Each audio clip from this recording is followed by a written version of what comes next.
Okay, assalamu alaikum warahmatullahi wabarakatuh. Mimi naitwa Hussein Ismail almaarufu kwa channel yangu naitwa Samir Online TV. Leo nimetembelea kwa msikiti ya Swalihina katika kijiji cha Dad. Nimekuja kwa masala ya podcasting kuuliza ustadhi hapa ustadhi wetu maswali mawili matatu kuhusiana na violent extremism. Kwa ningependa kujua ustadhi, uelezee unaitwa nani? Assalamu alaikum warahmatullahi ta'ala wabarakatuh. Wa alaikum salaam warahmatullahi ta'ala. Ndugu zangu na watazamaji wetu, kwa majina naitwa Ustadh Abubakar Wacho, ni ustadhi katika kijiji cha Jidade, sehemu ya Minjila, area ya kaunti ya Tana Delta, ambapo kwamba ni kaunti ndogo ya Tana Delta, Tana River County. Kwa hiyo jina kamili naitwa Ustadh Abubakar Wacho. Asante ustadh, ilikuwa nimekuja kutembelea hata kama ni ghafla, lakini ilikuwa nimependa kujua, je, ni njia gani ambaye watu wanaweza changia katika vurugu? Iwe ni kama tuseme tu wewe ni ustadh, pengine umetoa wazo fulani, pengine imechangia vurugu. Je, ni njia gani mtu anaweza changia vurugu? Naam, tayeb. Ndugu zanguni, kwanza ni kumshukuru Mwenyezi Mungu ambaye kwamba ametujalia sisi tuko na afya, tuko salama. Alhamdulillah. Mwenzetu kaniuliza kwamba ni njia gani ambayo kwamba labda mtu ameongea kitu fulani na kile kitu labda kimeleta madhara ambayo kwamba hakudhamiria yeye, na kile kitu ameongea lakini baadaye kile kitu kimeleta madhara, watu sintofahamu baina yao. Kwa hiyo inakuwa ni vizuri zaidi kile ambacho kwamba mtu labda anakitamka kiwe ni jambo ambalo kwamba yeye mwenyewe apasi kujua kwamba hili ninalolitamka liko vipi, kwa sababu kama ilivyotokea katika kile kisa cha Miraji kwamba Mtume sallallahu alaihi wasallam alipokuwa na mwalimu wake Jibril alayhi salam katika ile safari yao, ghafla Mtume sallallahu alaihi wasallam ameona ng'ombe ambao kwamba ni mkubwa anatoka kwenye tundu. Sasa akitoka anajaribu kuingia lakini anashindwa. Ndio Mtume sallallahu alaihi wasallam akamuuliza mwalimu wake ni mfano gani ule. Jibril alayhi salam akamwambia ni mfano wa mtu katika umma wako ataongea jambo, ataongea neno ambalo kama lile neno labda hakudhamiria kwa nia mbaya, lakini ikawa neno kama lile limeleta watu kutoelewana, watu kumwagana damu, watu kuishi vibaya na kutopendana kwa ajili ya lile neno ambalo kwamba ameenda kulizungumza.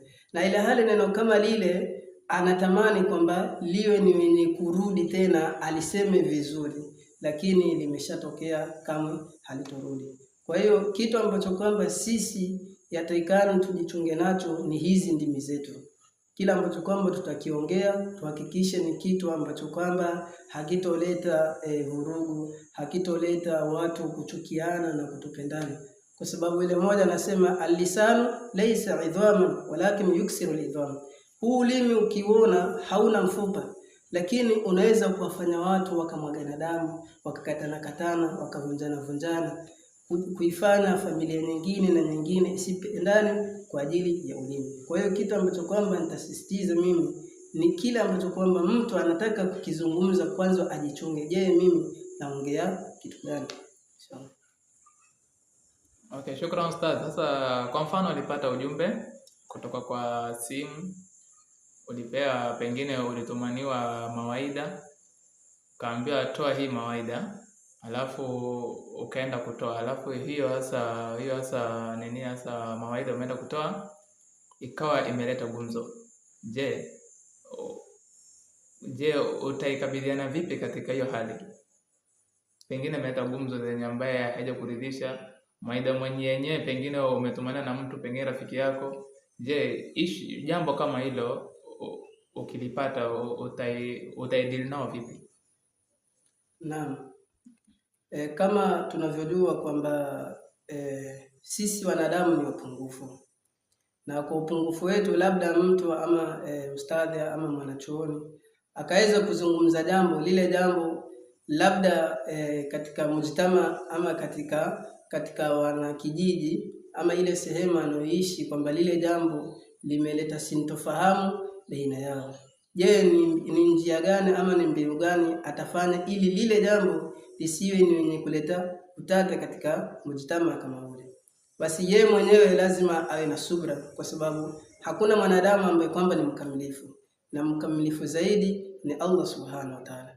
Kwa hiyo azidi kujipatia moyo na pia vile vile kumuomba Mwenyezi Mungu amjalie subra, kwa sababu yeye ameongea jambo kama dini na kwake likawa ni gumzo, watu wakawa hawaelewani. Kwa hiyo ima njia ambayo kwamba atafanya ni arudi tena kwa mara nyingine, awe ni mwenye kuomba msamaha kwa kile kitu ambacho kwamba ameenda kukizungumza, yani kwa minadili ya kwamba ni kweli nimefanya hivi, lakini hakuna mwanadamu ambaye kwamba si mkamilifu.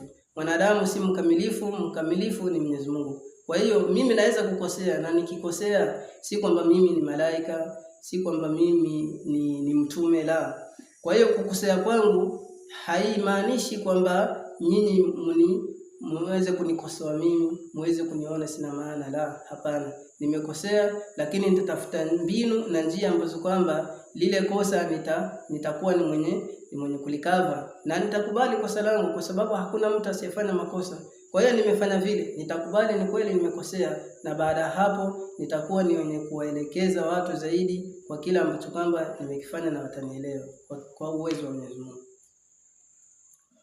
Okay, naona nimekuuliza maswali mengi, nimekuchosha pole ustadhi, lakini kwa mfano sasa ulipata message kama hiyo, waambie utoe mawaida, umetumaniwa na simu, alafu ukaenda kutoa. Je, mara ya pili maybe hiyo mawaida ya kwanza imeleta gumzo mbaya. Je, ule mtu akisha kutumania tena mawaida mara ya pili, unaipitia kwanza? Kwa sababu nimepata kuwa mtu anasema mimi kabla sijatoa kitu, kabla sikutoa mawaidha yoyote, ama kabla sikupeana information, kwanza huwa hasa naifanyia uchunguzi. Je, hivyo ukishafanywa jambo kama hilo mara ya pili, ule mtu akitumana tuseme mawaidha utoe, unaifanyia uchunguzi ama ni unamwamini ule mtu tena kama mara ya kwanza? Naam. Mawaidha kama tunavyojua kwamba hakuna kitu ambacho kwamba kinaozungumzwa ndani yake isipokuwa ni maneno ya Mungu na maneno ya Mtume sallallahu alaihi wasallam. Kwa hiyo mtu anapozungumza, na siku zote mtu usiangalie kwamba huyu labda hana maana, ama ukamuona mfano inatokea kwamba shekhe umemwona labda anafanya ovu fulani ama anafanya maasi fulani, lakini si kwamba yale ambayo kwamba atazungumza hutayashika, la, yale anaozungumza yaangalie ni ya umuhimu, kwa sababu yale ni maneno ya Mungu na maneno ya Mtume sallallahu alaihi wasallam. Ndio angalia Sayyidina Umar katika uongozi wake alivyokuwa akitembea akizuru wale anaosimamia, kaenda kuona mtu anafanya maasi. Sasa yule mtu alipokuwa anafanya maasi, Sayyidina Umar alimkemea vikali sana. Baada ya kumkemea yule mtu kamgeukia Sayyidina Umar akamwambia, ni sawa kweli Amirul Mu'minin, umekuja ukaniona mimi nafanya maasi, lakini wewe pia kuna maasi aina 3 umeyafanya, na ambao kwamba mmoja wapo wewe Mwenyezi Mungu amesema wala tajassasu, msichunguzane kufanyana uchunguzi, msichunguzane huyu tabia yake ni vipi, huyu anaishi vipi, huyu anakula nini. La, Mwenyezi Mungu ametukataza tusichunguzane, bali wewe umenichunguza mimi, kwa sababu kama hukunichunguza uliniona vipi mimi nafanya maasi. Kwa hiyo wewe umefanya uchunguzi, umenichunguza mimi. Na Mwenyezi Mungu amesema nini? Msichunguzane. Na Mwenyezi Mungu amesema anapokuja mmoja wenu katika nyumba ya mtu mwingine, basi awe ni mwenye kubisha. Lakini wewe Umar hukubisha, umepanda juu ya ukuta, ambapo kwamba tayari hapo umevunja amri ya Mwenyezi Mungu. Kwa hiyo Sayyidina Umar licho kwamba yeye alikuwa ni kiongozi, ya alikuwa ni Amirul Mu'minin, akawa ni mwenye kuyakubali. Kwa sababu gani? kwa sababu yale maneno si maneno yake, ingawa yule mtu akawa alikuwa anafanya maasi, lakini ni maneno ya Mungu anamkumbusha Saidina Umar. Licha kwamba yeye alikuwa na makosa, alikuwa anafanya maasi na Saidina Umar alimkumbusha, lakini pia vile vile alimtolea maneno ya Mwenyezi Mungu na Saidina Umar akawa ni mwenye kuyapokea na akaleta toba kwa Mwenyezi Mungu.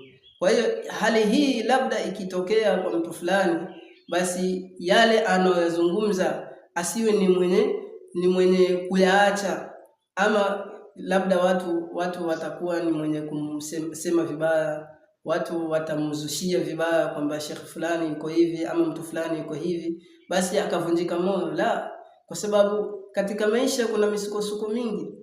Kwa hiyo awe ni mwenye kuzidi kumwomba Mwenyezi Mungu na asivunjike moyo, bali aendelee na dawa ya ambayo kwamba tumeachiwa na silsila ya Mwenyezi Mungu kumpatia Mtume sallallahu alaihi wasallam kutuletea sisi. Okay, sasa kuna uvumi utokea kuwa maustadhi, mashekhe wenye wanatoa mawaida mara nyingine wanatumiwa na wanasiasa katika harakati ya kuleta uvumi. Je, hiyo story iko ama saa kuna ama ni uvumi tu yenye inayoenea kwa sasa? Naam, ni kweli kwamba kuna baadhi ya wanasiasa ambao kwamba wanatumia maustadhi, wanatumia mashekhe kwa ajili ya siasa zao. Hii inatokea, ni kweli, kwa sababu unaweza kupata labda mwanasiasa anaenda kwa ustadhi fulani, na mara nyingine inatokea kwamba anakuwa ni mwenye kumwangalia kitu kidogo ama kumnyoshea mkono yule mtu. Sasa akinyoshewa vile, yule ustadhi ama yule shekhe anakuwa ni mwenye kuingia katika dimbwi zima la siasa, ambapo kwamba siasa kama tunavyojua, siasa si nzuri, siasa ni haramu. Kwa sababu uharamu unakuja wapi? Unakuja ule uongo mwingi ambao kwamba mtu anaahidi kitu fulani na ile hali asiyo ni mwenye kukitekeleza. Ile tayari inakuwa ni haramu, kwa sababu umeahidi na hukutekeleza. Na mara nyingi katika siasa huwa kunatokea hivyo. Ni viongozi wangapi ambao kwamba kuna mambo mengi wameahidi, kuna mikataba mingi ambapo kwamba wameandikishiana na wale watawala wanaotawala, lakini baada hapo hawakuwa ni wenye kuwatekelezea. Kwa hiyo kwa hali hii inakuwa si vizuri kwa ustadhi ama shekhe kujiunga na wanasiasa kueneza siasa. Okay, shukran. Inatumai mmesikia kuwa ustadhi amesema uvumi unaweza sababishwa katika njia mingi, ila tujikinge nayo, tusijiunge katika uvumi. Cha msingi ni kuwa ni ile lazima kabla upate ujumbe ufanyie fact checking, uangalie kama hiyo ujumbe inafaa kwa ile kutuma kwa mtandao, ama inafaa kwa kumwambia mtu, ama inafaa katika harakati ya kueneza huku na huku. So ustadhi, shukran. Next time pia nitakuja tuendelee na sasa hii mada, pengine wengine hasa wanaweza saidika kutoka hii podcasting. Okay, shukran. Kwa hayo machache nawatakia kila la kheri. Tukutane katika next video ambayo itakuja. Huenda kawa sasa tukatoa mada nyingine muhimu katika masuala ya elimu ya hii dunia na elimu ya akhera. Wa hada, assalamu alaikum wa rahmatullahi wa barakatuh.